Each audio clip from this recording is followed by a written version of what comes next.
Hello guys, in this video I am going to show you how to set the payment method in the Volotea application. But first I just want to mention, don't forget to subscribe to my channel, because at 10,000 subscribers I am going to show you my whole YouTube revenue statistics and growth strategy, as well as how to make money online. Let's jump into it. First of all, open the application on your phone and then click on the Add button at the top of the page on the right.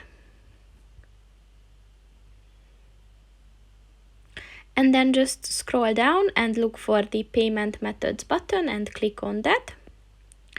And then click on the plus sign at the bottom of the page.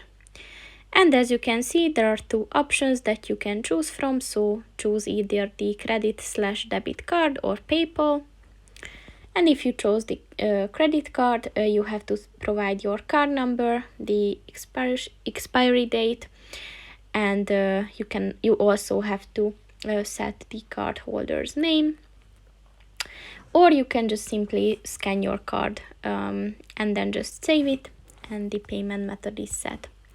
So that's pretty much it for this video, guys. See you in the next one. Goodbye.